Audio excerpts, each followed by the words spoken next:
በግንኙነት ጊዜ ሚስታችሁ ቀደም ብላ እንድትጨርስላችሁ ከፈለጋችሁ ካልሲ አድርጉላት። ሴትና ወንድ እኩል አይጨርሱም። ብዙ ጊዜ ሴቶች ይዘገያሉ፣ ወንዶች ደግሞ ቀድሞ የሚጨርሱ። ግን ሴት ልጅ ቀደም ብላ እንድትጨርስ ወይም የምትጨርስበትን ሰዓት ልትቀንሱበት የምትችሉበት የተወሰኑ መንገዶችን ልንገራችሁ።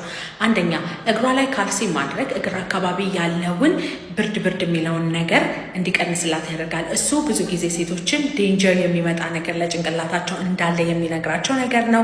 ዲስትራክሽን ሊፈጠርባቸው ይችላል። ሁለተኛ፣ በግንኙነት ጊዜ ማዋራት ልመዱ። ጆሮዋ ስር ማሾካሾክ፣ የተወሰኑ ነገሮችን መናገር። ቢከዝ በንግግር በጣም የግንኙነት የመጨረስ ነገሯና እርካታ የመድረሷ ነገር የመጨመር አይነት ነገር ስላለው። ሶስተኛ ደግሞ ነገሮችን አትቀያዩ። አንድ ቦታ ላይ የነካሃት የእርካታ ስሜቷ እየተነሳ ካየኸው እዛ ቦታ ላይ በዛው ፍጥነት፣ በዛው ፕሬዠር፣ በዛው ነገር ስትጨርስ ድረስ አድርሳት። አትቀያየር ነገሮች። እሷ ዘግይታ ስለጨረሰች አንተ ቶሎ መጨረስ አለብህ ማለት አይደለም። ኦኬ፣ ቶሎ መጨረስ 3 ደቂቃ ወይም 1 ደቂቃ በታች መሆን አለበት። የዛኔ ነርቭ ላይ ወይም ሆርሞን ላይ ያሉ ችግሮች ይኖራሉ። እነሱን መታከም ትችላለህ። በማንኛውም ስንፈተ ወሲብ መታከም ከፈለጋችሁ ባዮ ላይ ባለው ስልክ ቁጥር ደውላችሁ ቀጠሮ ማስያዝ ትችላላችሁ። በሬ ሁል ጊዜ ክፍት ነው።